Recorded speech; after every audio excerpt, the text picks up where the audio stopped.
No worries. All is good, Pat. All is good. How's All the right. sound? Is it okay? Perfect. Yeah, we hear you great. Cool. All right. Sorry, I just got done with a workout, and so just ran in real quick. Get this. You want to catch your breath? You're good? No, I'm good. I'm good. Where are you? All you guys at? New We're York. all in New York, Ah, East Coast. lovely Cuomo land. Oh, please. Yeah. Listen, don't get us started. We're trying to keep it sports related here. All right. But first and foremost, welcome to the Gentleman Podcast. You know, Thank you. it's great to have you on. You're truly a legend in the MMA world, and we really appreciate you taking the time to bullshit with us today. So just wanted to let you know that. Thank you. And just so you guys know, I have like 4 pairs of reading glasses with one arm broken off of them. So during the show, I'll be like this. At some That's how all great. my glasses look anyway, so I don't know how you feel. I noticed the UFC Hall of Fame plaque behind you. That's awesome. Incredible. Yeah, no, you know what's crazy about that is when it came in a Pelican case, you know, that they normally transport cameras, really expensive cameras and all that sort of stuff in. And it got delivered to the house, and it was sitting, the UPS guy said, "Where do you want me to put it?" I said, "Wow, okay." I didn't know what it was. I said, "Put it in the garage." I don't know what somebody shipped me. So anyway, and this isn't being disparaging toward the UFC or anything like that. I already got put in the Dan Gable National Wrestling Hall of Fame before that. So, and Gable's my idol for my whole life. So that's really all that mattered to me, really, ultimately. But so anyway, I opened up that Pelican case. Mm-hmm. Pelican cases are really expensive by themselves. Opened it up, and it was packed with all this foam, of course. And I started digging through it and found that. And so I pulled it out of there, and the thing's so ungodly heavy that I got it there, and then I just left it there because all my belts and all that stuff's down in storage and boxes and stuff. And down there with that, and I was like, this thing's too damn heavy to carry any further. I'm gonna leave it there. No, it looks good there. But the thing that I was super excited about was the Pelican case, because I could store some of my guns in there when I travel. There you go. Right? So I'm like, this is awesome. I can cut out the foam. I can put my guns on there and my magazines and all that, and draw lines and trim it, cut it out, put everything in there perfect. And it's a badass travel case for my weapons if I want to go to the range or whatever. So anyway, I'm sitting there, and like 3 hours later, the UPS guy comes back and he goes, "Hey, you got a package sent to you in a carrying case. I'm here to get the case back." Oh, Wow. Oh, that sucks. But so he took my Pelican from me, so it bummed me out. Man. Terrible. That's a bummer, man. Listen, I wanted to ask you before we begin. I heard you're making a return to fighting very soon. Is this true? Yeah, I'm gonna do K1 rules. Michael Nunn is gonna just box, and you know the thing is, he and I, you know, I'm from Bettendorf. He's from Davenport, Iowa, which is right across. Sorry, I got dogs barking. I got a house full of dogs. I apologize. But, you know, he and I've known each other for many, many years, and he was at one time the best pound-for-pound boxer on the planet for about 4 years. And I really respected his ability in the ring to make really good fighters look really stupid. Yeah. You know, back then when he was younger than Hearns, Hagler, Leonard, Duran, all those guys, and none of them would fight him because they knew he was going to beat them, and they all ducked him, and hey, look, smart, did their money, did their thing, but none was a guy, and he made a point when we were in my attorney's office, because it's the same attorney for him, when we were doing the deal for the fight. You know, he started talking to his attorney about beating up Bill Tate, or Frank Tate, I can't remember, Frank Tate, whatever, who was an Olympian, right? Yeah.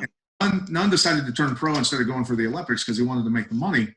And so Tate being an Olympian and a medalist and all that, Nunn said, just because he's an Olympian and a medalist, I'm going to knock him out. Where Nunn wouldn't knock people out. He was like Mayweather a lot, but longer and taller, where he just wouldn't risk it, and he'd just toy with people the whole fight, right? So he went out and made Tate look really bad and put him to sleep. So he's a very dangerous guy. He and I have a lot of respect for each other. You know, I can't use MMA and wrestling because that would be completely unfair. So he's letting me use kicks because if it was a boxing match, I'm not going to beat him in a boxing match. Yeah.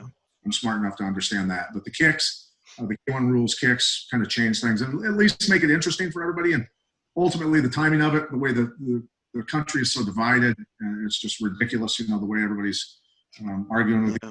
We're doing this. We're calling it the Fight to Unite. Bring the city area out, which is about 500, 600,000 people on the Iowa, Illinois side of the Quad Cities, and bring the community together and have a blast. And after the fight, have some words with the crowd and let everybody know, man. Let's start treating our neighbors with some love, right? Yeah, man. Absolutely. That's definitely a great cause. I love it. Yeah. As long as I don't go to sleep in the middle of it. Well, utilize those kicks, man. Yeah. You gotta bring the kickboxing to the fight. Throw them off a little bit, but very excited to hear that and looking forward to seeing it. When can you expect to fight him? Sometime this year?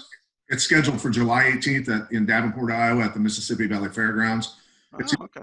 big enough outside that we're looking at potentially 10 to 15,000 people. Oh, wow. It's going to be a very large crowd, just because he and I are from here, and everybody one way or another kind of knows us. So, it's just going to be a blast, because a lot of young fighters that are really talented from this area just aren't getting a chance to be seen anywhere. So we're doing I'm launching an internet pay-per-view company.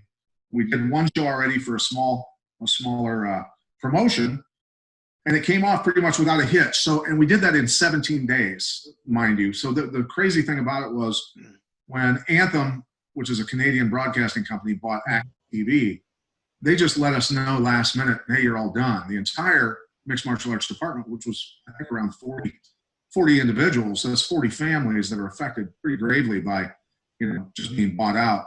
So I was a little angry. I was a little angry that we didn't get a little bit of a heads up, and I licked my wounds for about a week, and then I said, you know what? I think I know enough talented people just in Iowa, just in this area, Quad Cities, that we could do it on our own. I want to see it. And so I just made a few phone calls, and we had a few meetings, and in 17 days we put it all together and did a pay-per-view broadcast and sold some pay-per-views. And it was just a test run, but it was just a matter of just proving that we could do it on our own without a $6 million production truck, and without stuff that you need, satellites and everything else. That's awesome, man. Looking forward to it. So Thank you. I wanted to go back into the past a little bit and pick your brain about something. The Miletich Fighting Systems, not only one of the first real MMA training camps, but also probably one of the most successful training camps of all time. You had champions like Matt Hughes, Robbie Lawler, Tim Sylvia, Jens Pulver, all come out of that training camp. What do you attribute the success of the camp to? Why do you think there was so many successful champions come out of that camp? Well, I mean, look, I think in the Midwest here, there's no distractions. There's no surfing. There's no mountains. There's no, there's really, it's not like the nightlife is hopping here. It's Midwest, right? It's Iowa, it's Corn Belt, it's flyover country, whatever you want to call it. And there's really nothing else to do here but train. But on top of that, you've got a lot of people that grew up on farms, guys that wrestled their whole life, guys that are ungodly strong and have great work ethic already. And so that certainly helped. But it was, I've been following Dan Gable my whole life from the time I was a little kid. I read all of his books. I watched all his documentaries. And I idolized the guy. And everything that he said stuck with me for the rest of my life, and it will stick with me until the day I die. And it was just basically make training harder than any fight could ever be. And most people back then, or even today, look, I turned the room up to 95 degrees on purpose. I tortured people on purpose because I didn't want people around that didn't belong. And those people stayed in the basic classes and got in shape and learned self-defense. Nothing wrong with that. But, the fight training room was for, animals. And so people would come to train, and most of them wouldn't stay longer than a couple of days, a month or 6 weeks when they were training for a fight or whatever. They just go, this isn't for me, man. I gotta go.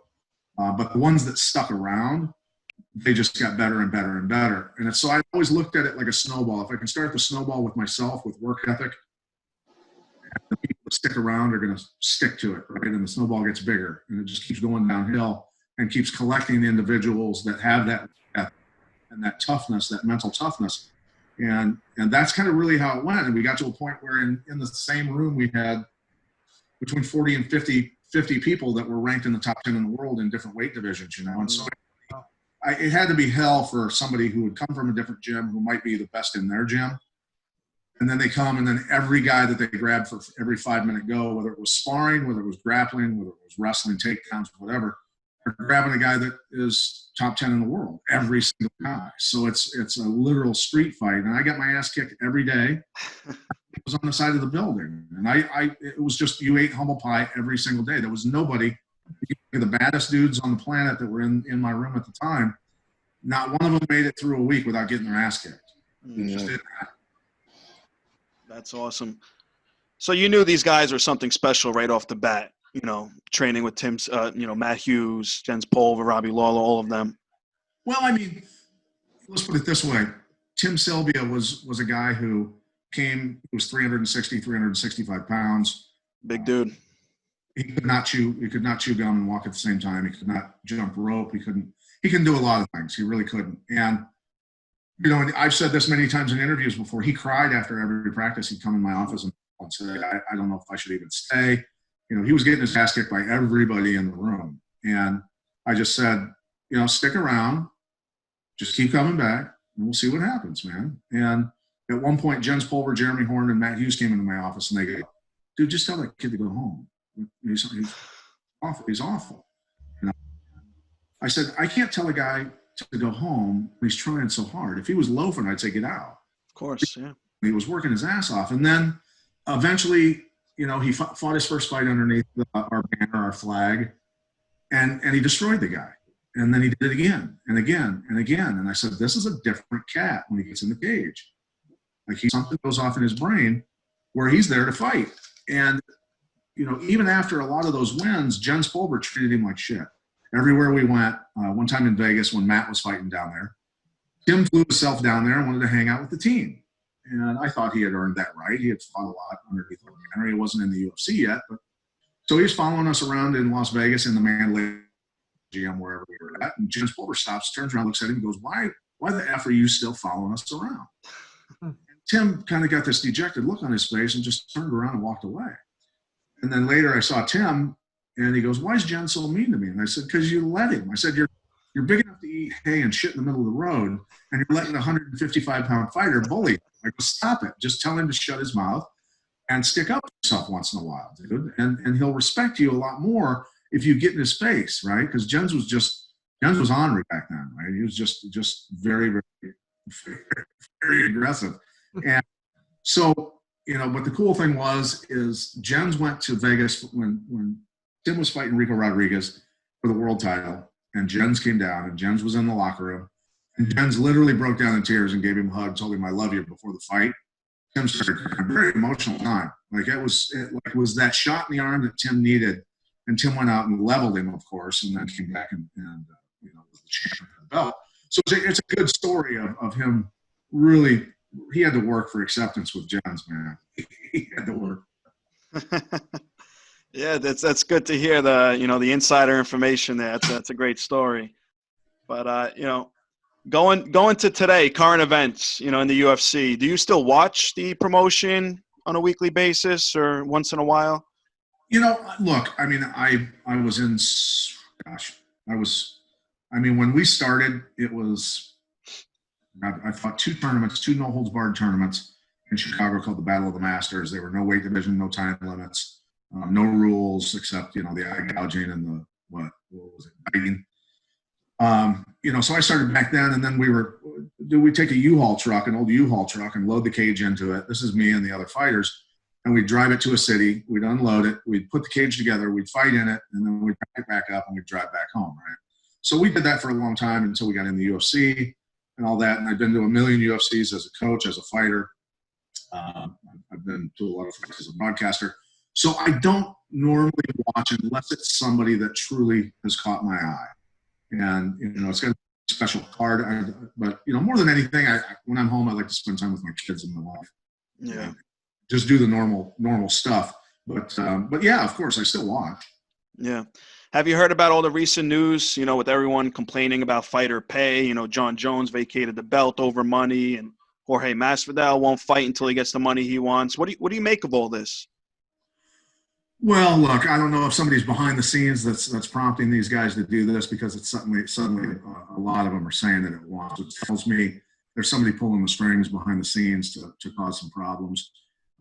But I would say this: where was everybody when I was at odds with the UFC decade? When I was the one saying, "Look, I can't even really pay my bills here," and I wasn't living extravagantly. Trust me. And nobody was around when I was saying that. Nobody was around when Frank Shamrock was saying that. Nobody was around when Jens Pulver was the champion and simply asked the UFC, "Just pay me $5 more than anybody else in the division because I'm the champion. That's all I ask." And the UFC said no, and that's why he took the belt as the champion and went to Pride. Okay, so for me, look, 42 million people just lost their jobs. Yeah. Professional athletes bitching about money. Okay. The timing couldn't be worse. Is it justified for UFC guys to ask for more money?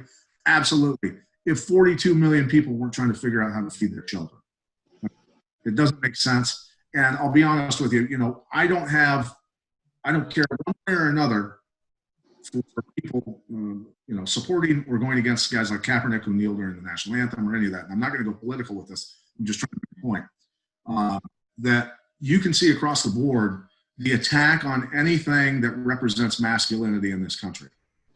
Right? The disruption of the NFL, the disruption of pro sports, now the disruption of the UFC, which is obviously a pretty strong representation of just being an alpha male or female in this world, right? And there's nothing wrong with being like a super alpha. I don't care whether you're a man or a woman. I agree. Strength that represents sovereignty, individual sovereignty. That's everything that we are supposed to stand for in this country. So we've got all this upheaval, baseball players who make ungodly amounts of money complaining. You've got UFC guys asking for more money, all this stuff. So they're turning the world upside down. And that has nothing to do with, look, we realize that the court systems, there's injustice. We realize that there were people in past administrations who passed laws who incarcerated Black men and Latino men at alarming rates. We know that. But I can tell you this, that's changing. It is changing. And that's a good thing because it is bullshit. So, ultimately, like I said, I do not support right now the UFC fighters suddenly demanding more money because there is a conveyor belt of athletes that can replace those guys. And the UFC has the media machine to be able to turn stars out at any moment. And look, you can be replaced. I don't care who you are, how special you think you are. John F. Kennedy proved you can be replaced real quick, okay, with a couple bullets to the head. So I don't care who you are. You can be gone in a second, and you're nobody. That's a good point. Hey, Pat. So I'm a big fan here. I have a question for you. So I know we're going to be talking about a couple of theories and conspiracies going on. This one's related to MMA, since we're on the topic. For the past couple of UFC events at the Apex and before that, the octagon, the size of it has been reduced substantially. And because of that, a lot of people feel that, and it shows, the results show that the fights seem to be more exciting. There's more finishes. What are your thoughts on it? Do you think it has something to do with the size of it? Well, yeah. I mean, think about when Ali and Frazier fought, and Ali said to him, they were arguing, their camps were arguing over the size of the ring. And Frazier obviously wanted the small one. Ali wanted the bigger one because Ali wanted to move and be able to move. And then Ali at the press goes, "I'll fight that chump in the telephone booth." So it's going to be more exciting because there's faces. And of course, given, and this is obviously just a jab at the bullshit that's going on, but look, a smaller cage helps spread the coronavirus quicker. Exactly. No, it's true. So, I mean, we've talked about that in the past couple of podcasts. Just, it's something it caught our attention, and it seems to be true.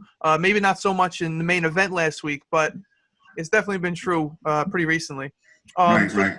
This is a question that I asked every guest that we have on the pod because this is traditionally a sports podcast, and that's all sports. Do you follow any other traditional team sports? Did you play sports when, earlier before you got into mixed martial arts? Do you have any other history with sports? Yeah, obviously I grew up wrestling from age 5 here in Iowa into college. I left college early to take care of my mother had heart problems. That's why I actually started fighting professionally. I was working on concrete during the day and then bartending and bouncing at a couple different clubs at night. In between those jobs, I would train in kickboxing, Muay Thai, and judo, and a bunch of other stuff. So, but that was it. But you know, the football was my favorite sport by far. My brothers were all 6'4", 6'5", and I thought I was going to be really big. But that obviously didn't happen. 5'10", maybe 5'9" now after my spine's been destroyed. But I was all state in football, and I loved football. Was pretty quick. I mean, when I was younger, high school into college, I could dunk a basketball. I ran a 4.40, could bench, I think, 365 at the time. So, I mean, I was a good athlete. I just wasn't big enough to play for, like, the University of Iowa. I dreamed playing linebacker for the University of Iowa. It wasn't going to happen. So I ended up going to school for wrestling, actually, just a little while until my mother got sick, and then it was time to you know, try and pay some bills. Yeah. Wow. That's pretty interesting. Wow. I didn't know that about your football aspirations. So we love stories on this podcast. We love things that some, you know, maybe not everyone knows about. Do you have any stories that you can tell us about the golden days, the pioneer days of UFC? Any backstage stories, craziness? I know you had mentioned another interview about a little altercation with Tank Abbott at a bar. Do you have anything you can give us? Gosh, there's so many stories. I mean, it's hard to say. I can maybe the first story about when Hughes and I trained together, or the time I went to a hospital with Tom Sauer, who has horrible Tourette's, and it was a hospital in New Jersey, and everyone that worked in the hospital was black, and I was so dehydrated. But so anyway, I cut weight. So it was tough. I had a new house, a new baby, I had a new gym. Everything was going on. I was trying to do business stuff, dad stuff, everything, and I wasn't paying enough attention to my weight. To the UFC, that was when Amre Batesh, who was the best jiu-jitsu guy in the world at the time, trained with me. He'd fly up from Brazil and live with me and train with me. And then Arturo Mariano Souza, who was an incredible Muay Thai fighter who ripped Vanderlei Silva's head wide open and when they fought all of that. So those guys were training with me back then, even. But we went up to Cedar Rapids. Oh, I'll tell you this one. This was a fun one. So anyway, we're in Cedar Rapids, Iowa. First time the UFC's in Iowa, and I get on a scale an hour before weigh-ins, and I'm 10 over. Oh wow! 10 over. Wow. And so anyway, I ran to the YMCA up the street. And we basically they loaded me into the steam room, not the sauna, the steam room with an Aerodyne with plastics and everything. And I rode nonstop for, I don't know, 45 minutes, whatever it was. And took the plastics off, and I got on a scale, and I actually made weight. So I lost 10 pounds in less than 1 hour. Oh my God. Scale. But Goodness, man. that was one of the weight. I got that mixed up with the other weight cutting situation. But in New Jersey, it was weigh-in the morning of the fights. So that works. Yeah. It's one thing to weigh in and then wrestle. It's another thing to weigh in and get punched in the face. Right? So, and I'm going to kill this Pomeranian. Hold on one second. Oh man! Wow, 10 pounds in an hour. It's crazy. All water weight. Some people can't do that in a month. No. Yeah. Look at all these fighters that have been missing weight. Yeah. That's rough, man. That's rough. Oh my God.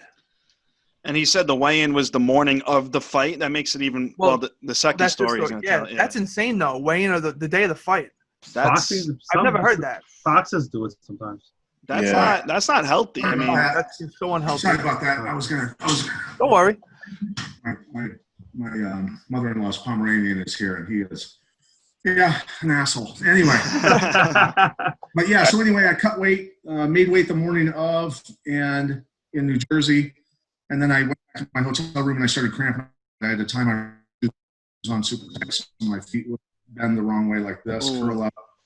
My biceps, my pec muscles, everything's cramping up real bad. And then my abs cramping up. And finally I was in fetal position on my bed. And I called my manager, Monty Cox's hotel room, and I said, "Take me to the hospital. I need an IV. Or there's no way I'm going to be able to fight tonight." I was seeing like triple vision and all kinds of stuff. So it messed me up because I did it just in an improper way. That was the 2 times that I've done it improperly. I made weight. Anyway, we go to the hospital. We're walking up to the hospital, and for you guys that have cut weight, you know how weak mentally you are. You're in a very fragile mental state, especially when you're that dehydrated. I way back into my head, and we're walking up to the hospital. And the hospital in Newark, New Jersey, it's all glass. You can see every floor. You can see everything. And everyone that's working in the hospital is black. And I stopped Tom Sauer, who took me there. He was a former fighter. He passed away, actually, unfortunately, in his sleep just this past year. He was a great guy. But I knew how bad his Tourette's were. When he was around women, he'd say insulting things to them. When he was around black, he'd say insulting things to them. And I'm like, dude, if you go in here with me, you're going to blurt out the N-word over and over. They're going to kick us out. I'm not going to get my IV. I had to win that fight, Joni Carter, to put the down payment down on the new house that I was having built at the time. Oh, man. Big time. And so anyway, Tom looks at me and he goes, Pat, he goes, he goes, it's, stuff like that. He goes, it's okay. He goes, I'm a fireman and paramedic in Dade County, Florida, dude. I deal with it all the time. Don't worry about it. I explain it to people and they understand. So we walk in the hospital. He walks up to the receptionist nurse in the emergency room and he goes, my friend is super dehydrated. He needs an IV. And then he goes, click, click, click, click, click, N-word, N-word, N-word, N-word. And the lady looks up at him and goes, and goes, say what? And I'm sitting there, I just go, oh, God. And he goes, I'm sorry, I have horrible Tourette's. He goes, I apologize. He goes, my friend really needs help. And she looks at me and sees how bad a shape I'm in. She sees my eyes are sunk way back in my head. And she said, oh, shit. He's in trouble. So they got me in. They gave me 3 liters of saline, which is a lot. Oh, God.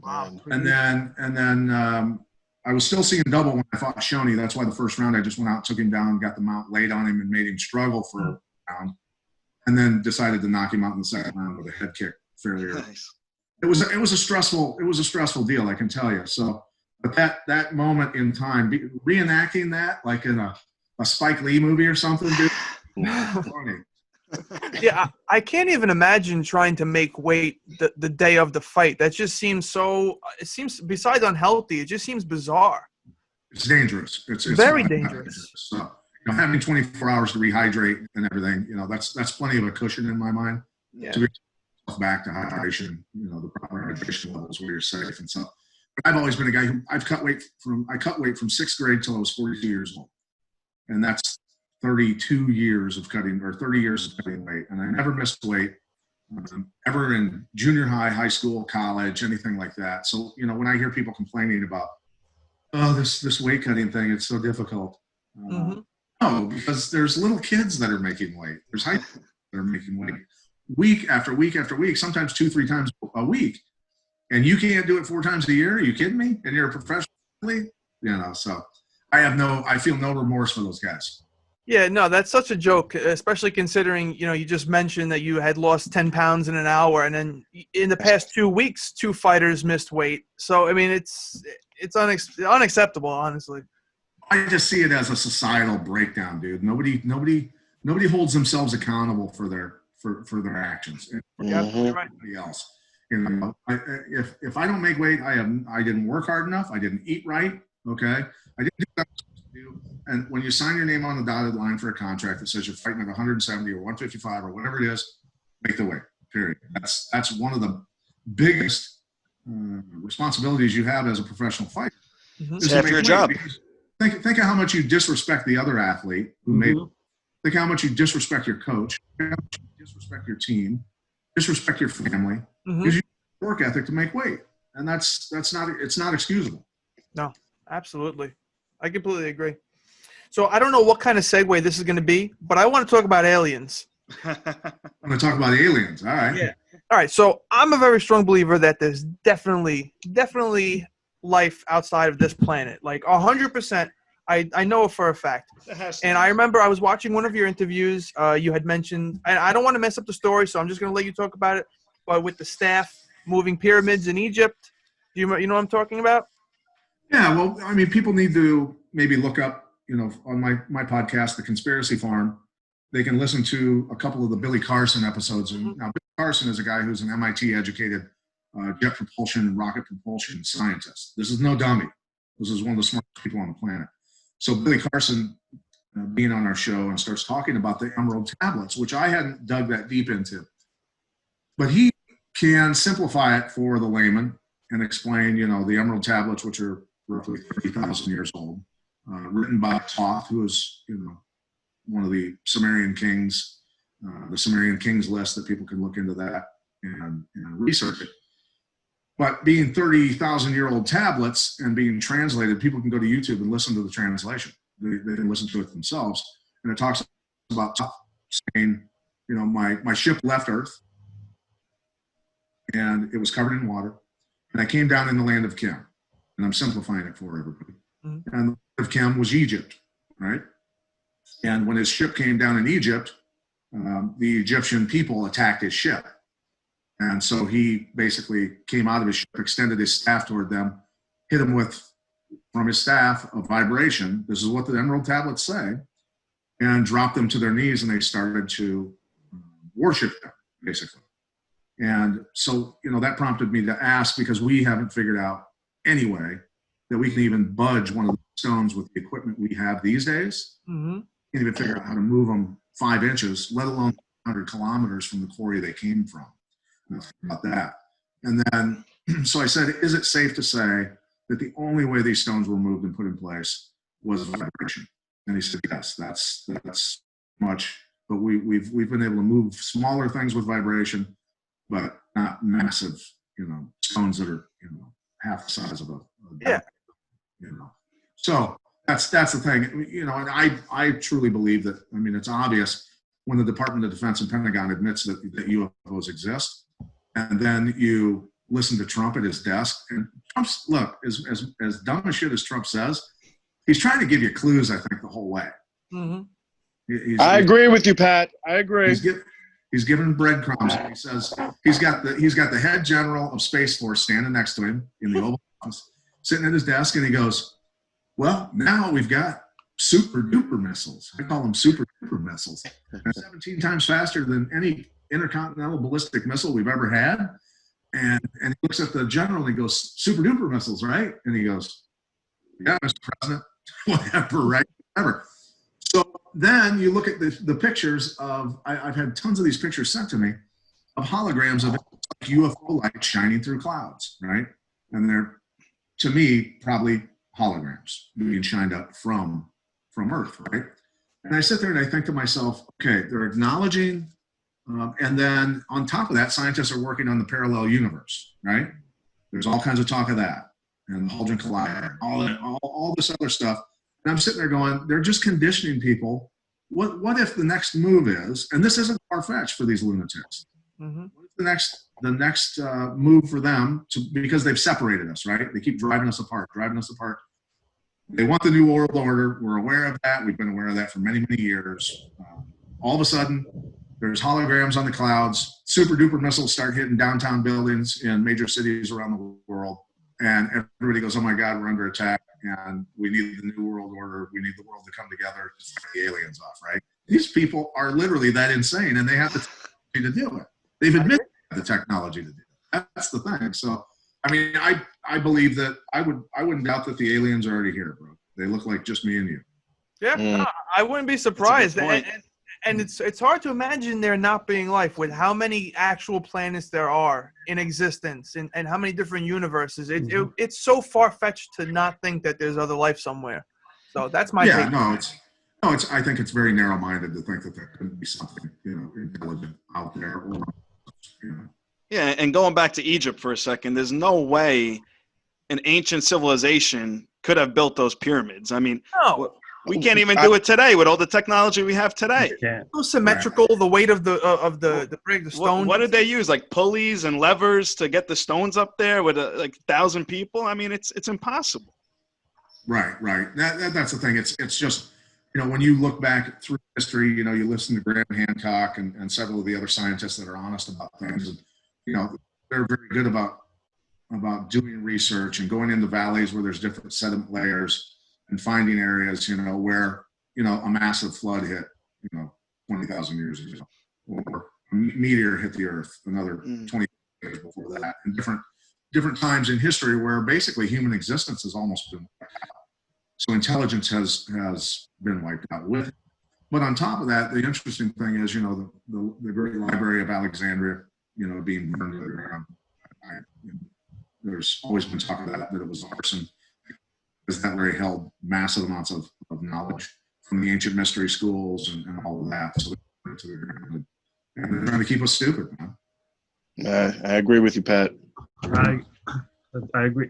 Pat, one of your fighters that you trained years ago is still going down in the UFC, and Robbie Lawler. Can you talk about just the evolution of him as an athlete, and just from the early days of seeing him train and come into with you guys, and now he's still one of the best fighters in the world?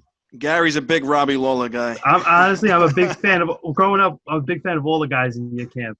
Your camp was a group of my favorite fighters. Yeah, Rob came to me when he was, I believe, a sophomore in high school.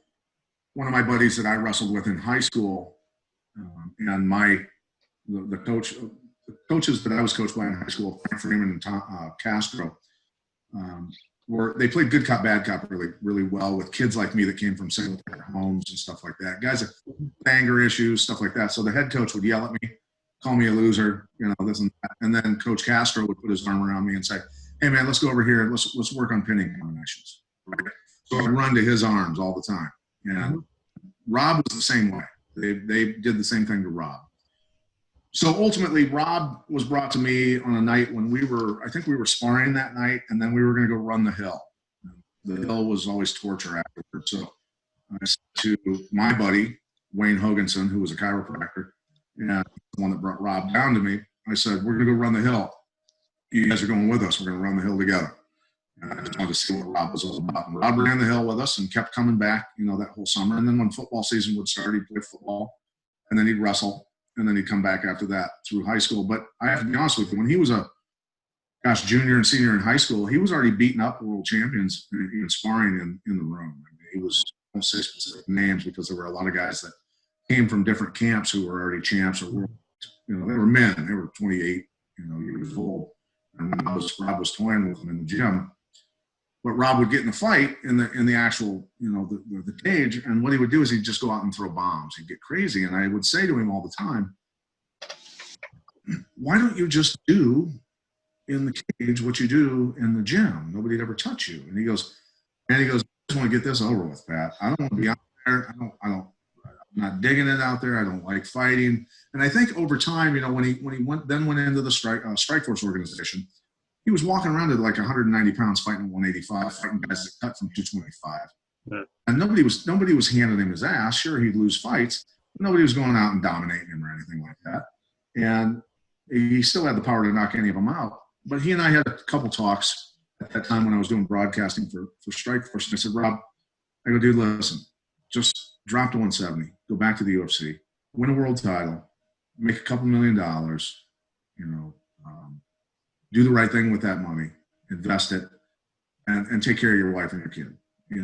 Let's just talk serious." And he eventually did that, and he wanted me to train him, but I had stopped coaching by then, and I said, "I just can't do it. I'm too busy doing broadcasting." At the time, I was doing Strikeforce shows on Showtime Sports. I was doing ESPN stuff, and I was working for Mark Cuban's Access TV all at the same time. So I would have been wasting his time. So that's why I signed him to American Top Team, and they took care of him really well for quite a while. So, he can still come back and win the world title. He definitely can. Mm-hmm. That climb up the ranks. You look at the names of the people that he beat from Koscheck on until he won the world title. Man, you talk about a who's who killer of people he beat. That's some sick stuff. I don't think anybody in any weight division has ever had a tougher lineup of people to beat to get to a world title. I just don't. And I'm not saying that because I love Rob. I'm just saying that because he fought some badasses. And those two Johnny Hendricks fights, and Johnny Hendricks at the time was when he arguably beat GSP when he fought him, and Johnny Hendricks was at the top of his game, and he had 2 wars with him.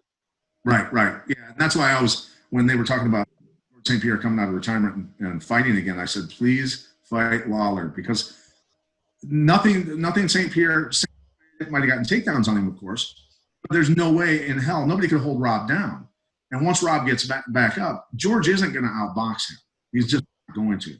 George has a great jab, but once you know how to diffuse his jab, he's got nothing else left. He really doesn't. If you know how to diffuse the jab really well.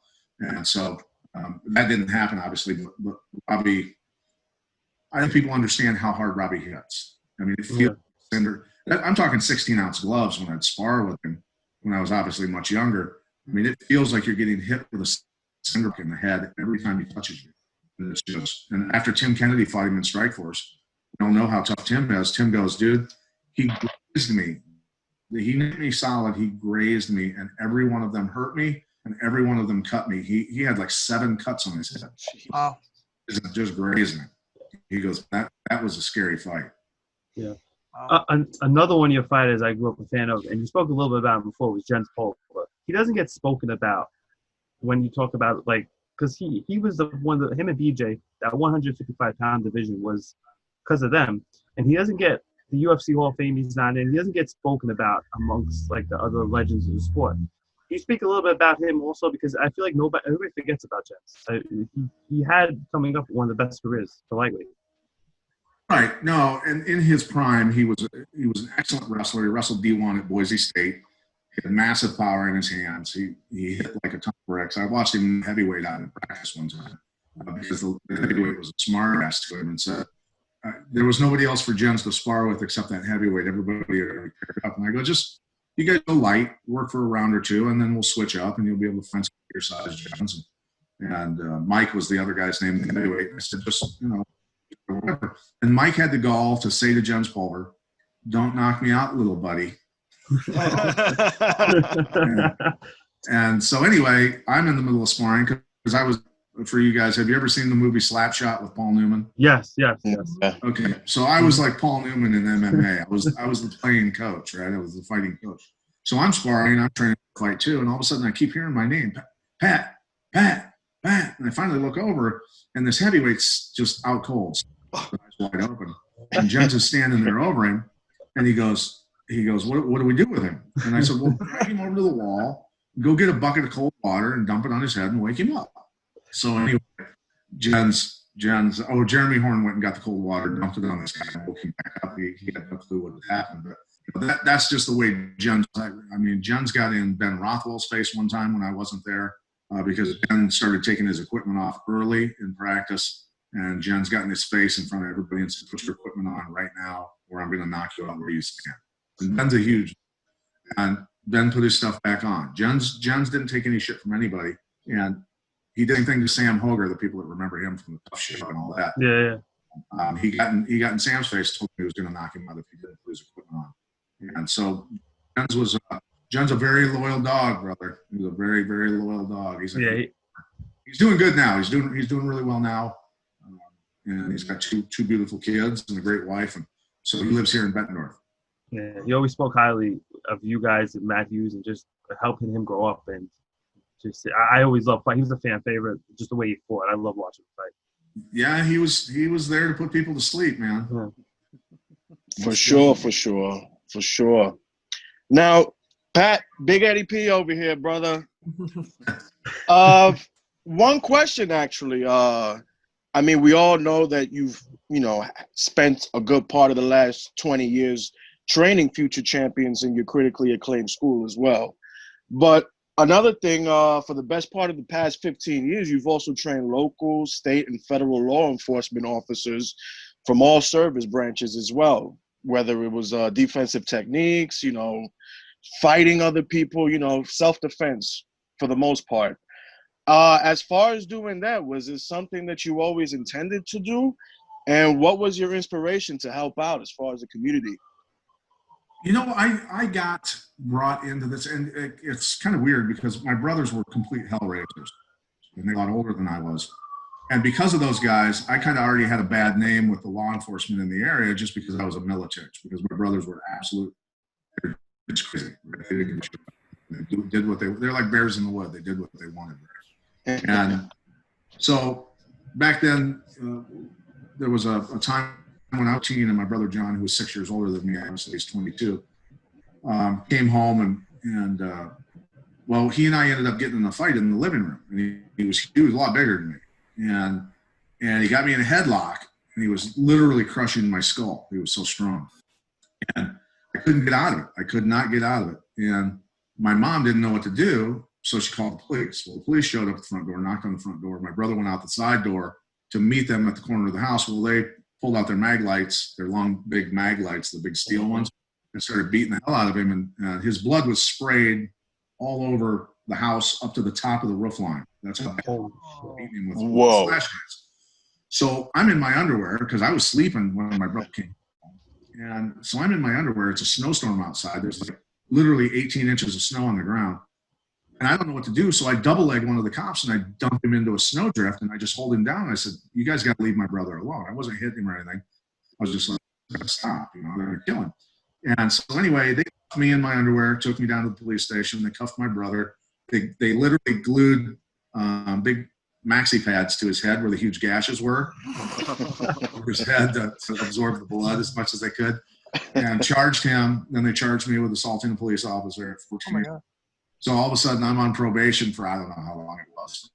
But it was like I didn't want to hurt him. I just wanted it to stop, all that sort of stuff. But so anyway, after years of training in a lot of different martial arts, being a wrestler, of course, and boxed some, I started getting calls because my good friend, who was a training partner, Mark Hansen, who was an All-American lineman for Northern Iowa, he and I fought together for a lot of years, trained together. He was a monster of a guy. And he said, I want you to help me train the department.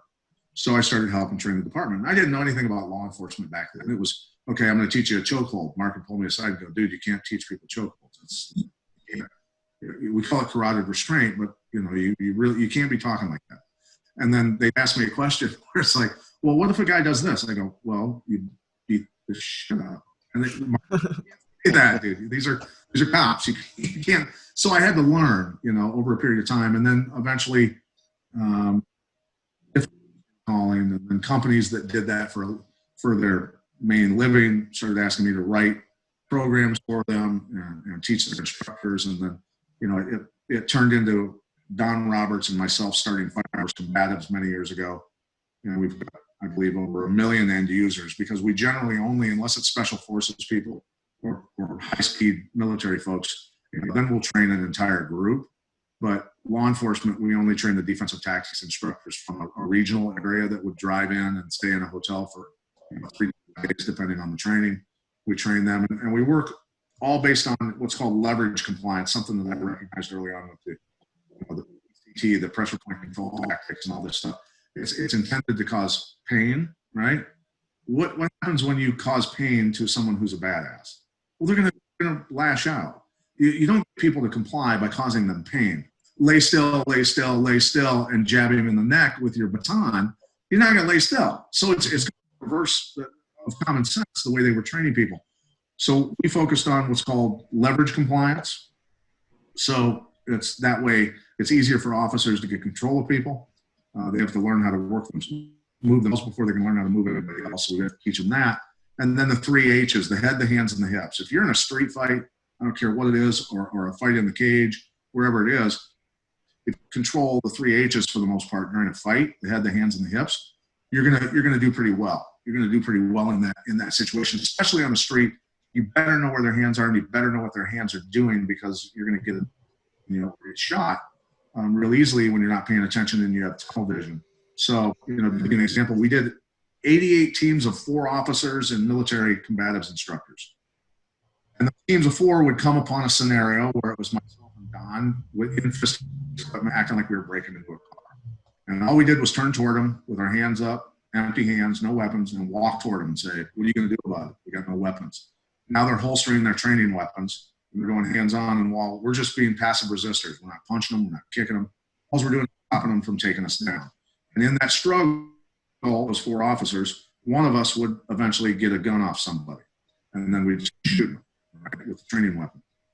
And after every scenario, when it was stopped, out of 88 times, 87 were at least somebody on that side got shot. Right? And every time afterward, they'd all look down at their holsters to see whose gun was missing and which one was responsible for getting them shot. And that tells you the tunnel vision after the fight. And it happens all the time. Officers lose their weapons all the time. And the problem is that I see with law enforcement now, for many years now, they've lowered the hiring standards in a lot of the bigger cities. So you've got less physically and mentally capable people who are being hired.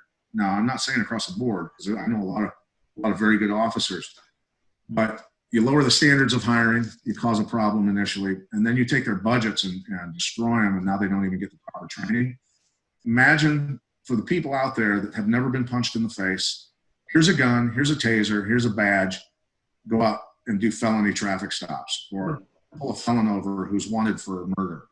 And what do you think these officers are feeling like when they don't know how to fight, they haven't been given the proper training, and they have a gun on their hip? You're going into a fight with a gun on your hip that can end up in anybody's hand because you don't know how to take care of yourself. And that's the reason we do so much weapon retention with people. We've had people quit the department. We've had people walk out of our training and quit the department because they cannot keep their weapon. If someone wants it, if someone's capable, they will get it taken from them. So that's the type of stuff. And we don't dumb things down to the lowest common denominator. I tell everyone in our trainings, I say, for any of you that are having trouble, suck it up and get better, because we're not going to slow down for you. We'll do it until you get it right, okay? But we're not going to move on until everyone in this room understands what we're doing and can do it.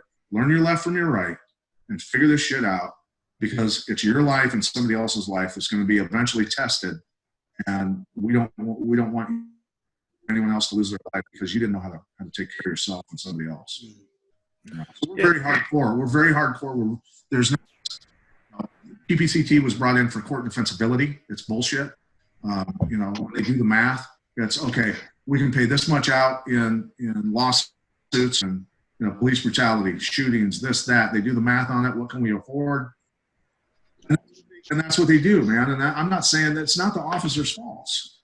It's the council and the mayor's faults, because they're not giving them a budget and they're not keeping standards high for physical fitness and everything else. You know, I'm sorry to cut in here, Eddie, but it's a great question, a great topic you brought up. Is me and Pete were actually just speaking about this weekend, where I said that I think that across the board, nationwide, officers should take a class a couple times a week, whether it be jiu-jitsu, any type of martial arts, and it'll be so beneficial to both the officers and civilians, so that it's done in a safe way. I think it's so important, and I think instead of, you know, defund the police and all this stuff with everything going on, I think it would be so beneficial to everyone if this was implemented. Sure, yeah, 100%. But, you know, at the same time, you know, it's very important for people to understand, in a real fight, it doesn't look like jiu-jitsu very often, like, unless like you're really that much better than somebody. Yeah. You know, especially when there's a weapon involved. You know, there's always the jiu-jitsu experts in a law enforcement class. I see them all the time. There's knife experts in there. There's a lot of that. And I say, okay, who's my jiu-jitsu guys? And you know, you get one guy who's a brown belt, one guy who's purple belt. Like, all right, get this guard, and I want you guys to start grappling. I'm going to give you 3 minutes. Go for a submission. And they'll start grappling, and then I'll throw a rubber knife out on the floor 10 feet from them and go, stop. And they'll stop, and I'll say, first one to that knife wins. You've never seen people getting fish hooked and eyes clawed and everything else, grabbing hair, grabbing clothes, and fighting for that knife. And they get done, they get to it, and I go, okay, cool, stop. That looked nothing like jiu-jitsu. That was not jiu-jitsu at all. So it gives them an understanding that there's a time and a place for the skill set that they've learned, right? You know, that's really important for people. So, you know, it's, because those guys can't, I mean, if they lose, they die many times. Yeah. You're not there to compete. Law enforcement is there to compete with people. There's no referee. So it's you know, and people being highly trained and physically fit and confident many times causes a fight not to even happen to begin with, right? Because the guy just gets the situation under control. He's skilled enough to not hurt the guy too bad and not have to pull his gun and kill him and get him in cuffs and the shit's over with, you know? Absolutely. Yeah, for sure. We also have to talk about society, though, in general. I mean, society has gotten a lot worse. They're a lot more aggressive towards law enforcement, a lot more aggressive, period. So at some point, people have to, again, we're back to the holding each other accountable and holding ourselves accountable for our conduct towards our fellow citizens and towards anybody. Yeah, you're right. Well, I believe everyone should have some type of self-defense training, whether they're law enforcers or, you know, anyone, pretty much anyone, females, males, everyone. So it's very essential. And that's a great point, because, look, if everybody walking around knew how to fight, how many fights would happen? Because Exactly. Yeah. how good this guy is. Right? This guy, Good question right there. yeah. And there's a lot of people out there that I know that they look like they couldn't do anything. Mm-hmm. They destroy 99% of society, in under a minute. So that's the thing. You learn respect by doing martial arts. You learn respect by getting a bloody nose. All of that sort of stuff. When I was a kid, you get in a fight with somebody you hated, and no matter who won, you ended up really good friends because you respected. They stepped. Yeah, it's very true. They gave you a bloody nose. They bloodied your lip, bloodied your nose, and you went, dude, I respect that. I respect that. Yeah, that's a great point. So while we're on the topic of today's current events, coronavirus, you've had it from my understanding, right? Well, first off, you mispronounced financial collapse. That is a good point. Let's get that. I had it in January. I tested positive for the antibodies a couple months back, and so I won't go a whole lot further than that. I'll just say that I caught it in Albuquerque at the Route 66 casino doing a broadcast out there. I knew that I caught it because everybody else on my broadcast crew, many of them caught it also. Mm-hmm. And we flew in on Thursday, so it was a 14-day incubation period. I said, because we flew in on Thursday, did the show on Friday, flew home on Saturday, and Sunday we all started getting sick. And these people are full of it. And when the minute they announced the lockdown, because I've been following global bank stocks for 20 years, whatever it is, I watched the QE program, quantitative easing, where they keep injecting the bullshit digital money into the global economy, and the situation worse and compounding upon itself, right? And in 2018, Deutsche Bank stock and other global bank stocks completely tanked. They dropped from like $50-some, high 40s to $6.50 or $6. Jesus. And I went, here it comes, man, here it comes. And then it dropped again in 2019. And then I said, 2020 in the spring, I wouldn't. That's when it happens. That's when it all goes down. Now, little did we know that they were going to use a virus to cover their ass for it. And people think, dude, are you out of your mind? No, I'm not out of my mind because I follow bank stocks. I know what was up. I watched it all happen. And we did an interview with Dilyana Gatanceva, who was the Bulgarian reporter who got fired from her job for exposing our State Department for funding and arming ISIS. That was the Clinton State Department, by the way. Saying that any State Department is better now or before, but it's a fact that it was going on. And I said, called my friend in the intelligence community when I saw John McCain meeting with the Free Syrian Army. I said, dude, we're doing it again. We're arming a bunch of terrorists to take out a national leader, take out a country, and destroy the nation, right? And he goes, well, yeah. I mean, what do you expect? But so anyway, she got dug back into some more documents before she came on our show, I think the third time. And she was exposing Serbia for exporting weapons then to ISIS through Benghazi, Libya. If everybody wonders why that all went down when Ambassador Stevens was killed, we had Chris Tanto-Peranto on our show, and he confirmed what I said all along, that we were weapons through Benghazi, Libya, straight into Syria. And he was a high-level CIA guy, former Special Forces guy. Confirmed that for us. But anyway, she came across some documents that we believe were released on purpose to scare the shit out of the Chinese and the Russians. And in those documents, it said that we had 23 to 25 bioweapons laboratories that encircled Eurasia. All the scientists in those facilities had diplomatic immunity, which means they could ship or carry anything they wanted and they couldn't be served. And then on top of that, we had perfected the ability to create viruses that attack specific DNA, which is terrifying for a nation full of Chinese people or people from certain regions of the world who would be more vulnerable to a specific type of virus that was weaponized to kill that DNA, right? So by the time we had done so many different shows building up to this, about the bank situations, about the bioweapons laboratories and everything else, and then on top of that, you get a Harvard professor who ran the laboratory at Harvard, who got a bunch of money from Fauci and a bunch of other people in the previous administration to open up the Wuhan University Laboratory.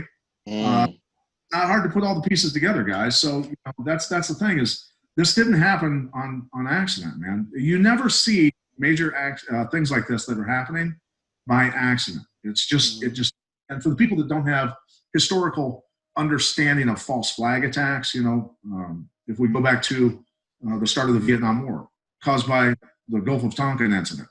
Well, the Tonkin incident, the documents have been released, never happened. They killed over 1 million Vietnamese and 8,000 Americans for money. Yeah. For money. And if you don't think that they would shoot a bunch of concert goers in Las Vegas to pull off something, it's false flag events have been going on forever. People can look up Operation Gladio in Europe, where they were doing terrorist bombings and mass shootings, and eventually they took all the weapons from the Europeans, and they're doing the shit here. So we just call it Operation Gladio 2.0. That's all it is. Well, for all of our viewers, we're just throwing the pieces out there for you. It's your job to put the puzzle together. Yeah, people can call me crazy and go research it themselves and truly research it with an open mind. There's nothing crazy about anything you're saying right now, Pat. Believe me. Believe me.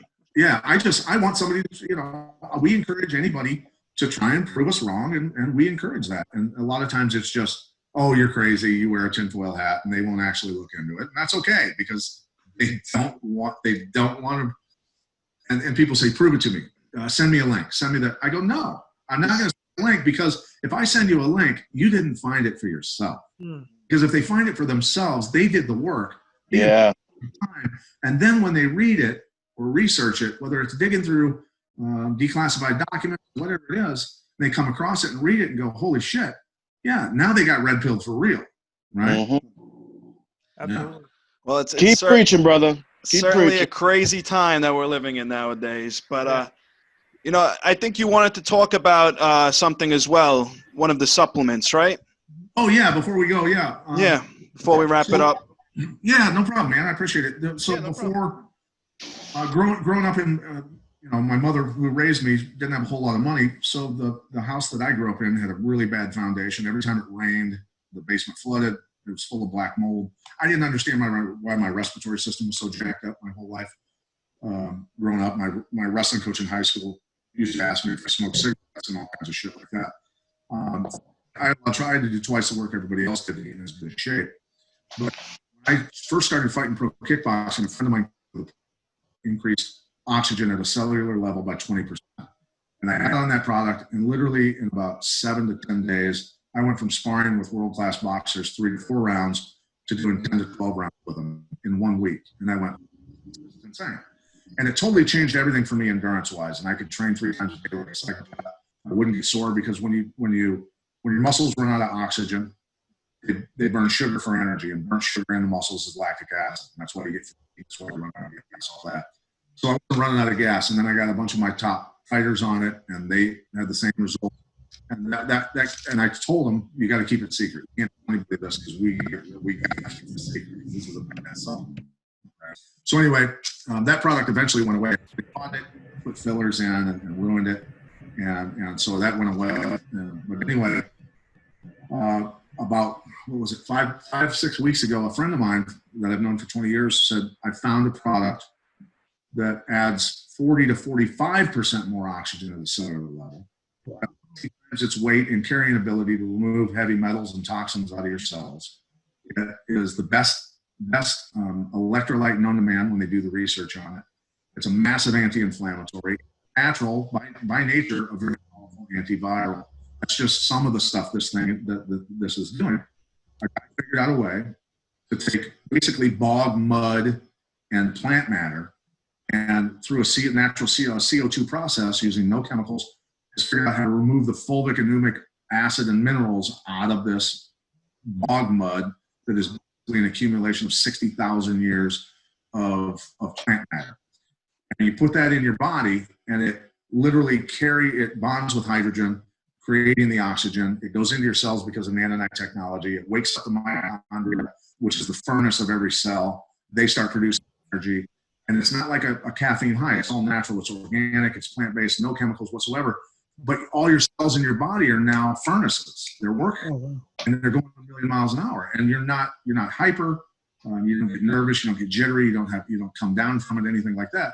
But on top of that, you've got massive amount of oxygen in your system, so you can go. dude, guys, I'm over 50 years old. The shit I'm doing right now, training for this fight, I shouldn't be able to do. I absolutely should not be able to do it. I mean, I had done a long distance run in a year and a half. And on Memorial Day, I went out and I ran 22 miles 10 days after getting on it. Went out and ran 22 miles. I woke up the next day and wasn't even sore. And I hadn't even run in a year and a half. So that tells you how good this is. And so I've got everything from kids with autism suddenly starting to talk like crazy and Holy shit. that's totally different, to world-class ultra runners who are like, dude, I'm already, after a month of being on this or 3 weeks of being on this, I knocked 30 seconds off my per mile time for 20-mile runs. That's insane, man. It's insane. So in combat sports, as you guys well know, it's not like basketball where you lose a game and you get on the bus and you go home. Yeah. Sports, you lose a fight, you go to the hospital a lot of times. So for anybody that's not on this product against somebody who is, who's trained hard on it, I can't tell you the disadvantage that people are going to be on it. And so, it's called Black Oxygen Organics. If you go to, and if you guys tag the video or whatever you want to do with the site, that'd be awesome. It's blackoxygenorganics.com/Pat Miletich. So people click on that. Go have any doctor that knows what they're talking about. It's not just medicine. Somebody who's a natural homeopathic doctor, a botanist, or anybody who knows true plant power. Go and look at that, read the research, listen to the videos, and when you get on it, I just tell people, get on it. Just get on it and see what happens after 12 days, whatever, and you're going to go, wait a minute, I haven't been able to do this in years, or I've never been able to do this before. And it's coming back like that from everybody. I'm getting flooded with this. So I recognized right away that it was the greatest discovery in supplementation ever in the history that I've ever seen anything. I've been approached by hundreds of companies, and I'm a label reader. I'll look back and just go, you know what? Nope. It's not going to help me. I know it's not going to help me just by reading the label. I've been around long enough to know. When I read this stuff, I went, this is the biggest wave ever created. So what I did was, I knew that it was going to be such a big wave that I said, hell with it, I'm going to start selling it. And the business structure of it is so good that, I mean, guys, I'm 5 weeks into this, whatever it is, 6 weeks. I'm making enough money where I don't have to go back and do TV if I don't want to. I love doing TV. I love calling fights. I will. I'll continue to do it. But and people, that's what this is all about. It's about helping people. Because when you win a world title in fighting, one thing that I realized as I got older was that being a world champion fighter winning a world is actually one of the most selfish acts you can do, because you trounce and walk on the dead bodies of the defeated to get to your goals, and they never reach their goal. Right? Most of them never reach their goal. So you ruin dreams whenever you fight on your way to that crown, and it weighs on you as you get a little older, and you go, yeah, I should probably get back to society a little bit. So when I hear a mother crying because her autistic son is now talking, days after being on it, that's wow. That's truly amazing. Yeah, you definitely piqued my interest. I'm looking forward to doing my research and hopefully getting on this supplement. Sounds great. Yeah, if you guys want, I'll send you the link or whatever. And I just tell people, look, I'm just telling people what's happened to me, happened to my kids. My kids are crushing their rowing and swimming. It's happening all across the board to people, depending on their health, what it's helping them with. Athletes to excel the things they never thought they could. So that's the thing. You're gonna breathe like a madman, push yourself as hard as you can, and then 20 minutes after you did a workout, you're gonna go, did I even work out? the recovery. Yeah. Wow. Yeah. So that's great, man. That's good to hear. Does anyone else have any questions for Pat? Anything they want to ask him? I only got this to say, Pat. You are my new hero after today, man.